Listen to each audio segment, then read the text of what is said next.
Let the future tell the truth, and evaluate each one according to his work and accomplishments. The present is theirs.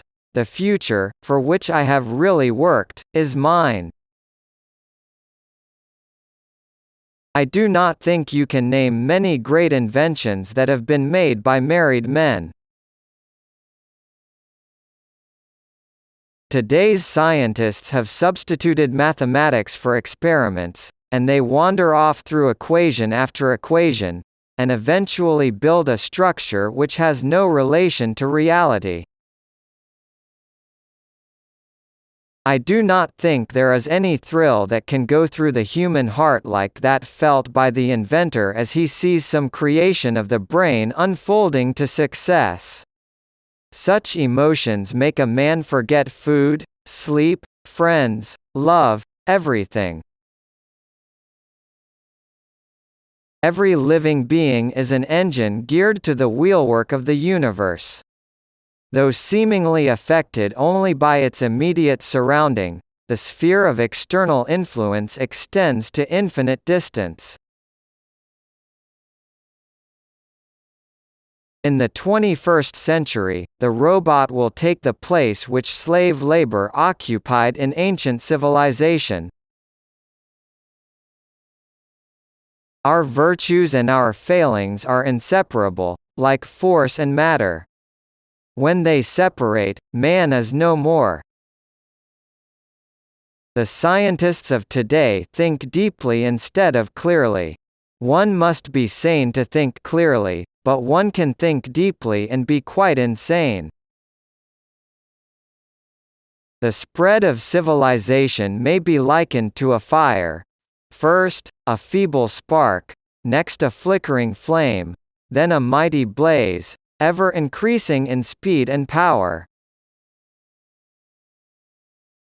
The harness of waterfalls is the most economical method known for drawing energy from the sun.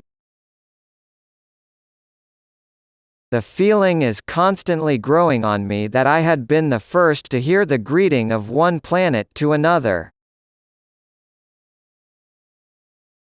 From my childhood I had been intended for the clergy. This prospect hung like a dark cloud on my mind. The human being is a self-propelled automaton entirely under the control of external influences. Willful and predetermined though they appear, his actions are governed not from within, but from without. It seems that I have always been ahead of my time. I had to wait 19 years before Niagara was harnessed by my system, 15 years before the basic inventions for wireless which I gave to the world in 1893 were applied universally.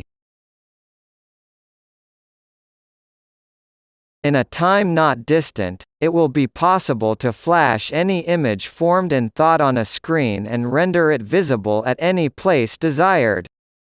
The perfection of this means of reading thought will create a revolution for the better in all our social relation. The scientific man does not aim at an immediate result.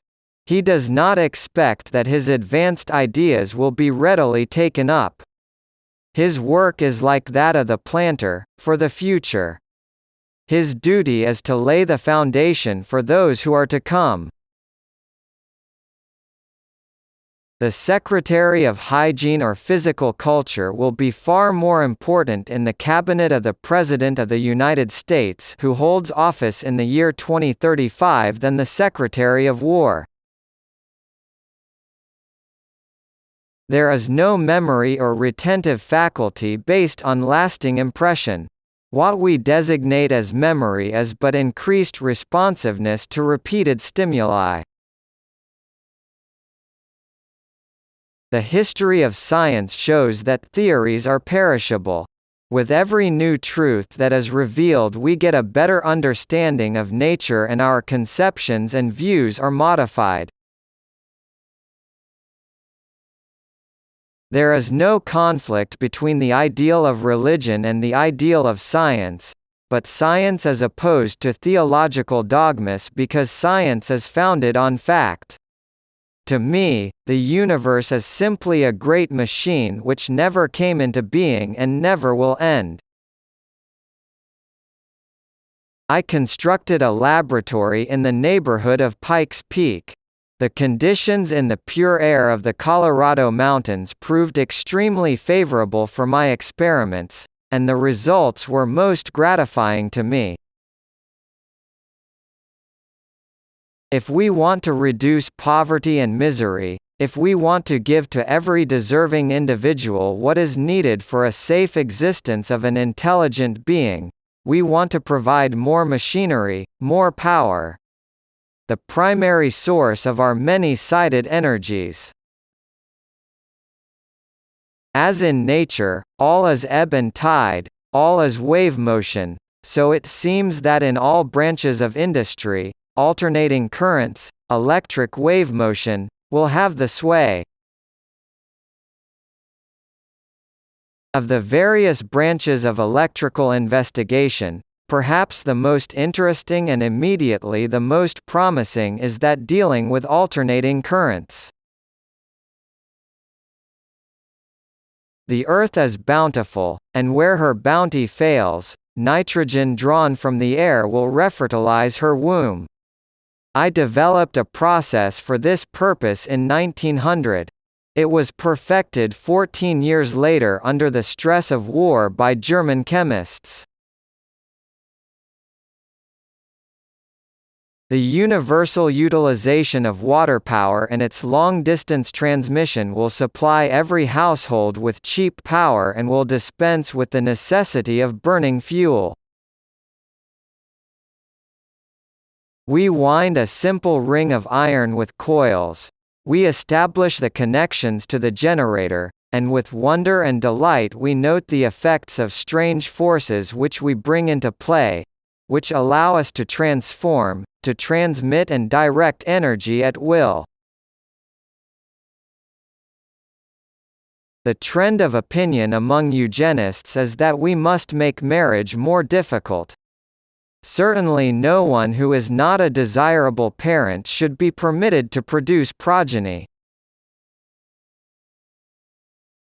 Electrical science has disclosed to us the more intimate relation existing between widely different forces and phenomena and has thus led us to a more complete comprehension of nature and its many manifestations to our senses. I have already demonstrated, by crucial tests, the practicability of signaling by my system from one to any other point of the globe, no matter how remote, and I shall soon convert the disbelievers.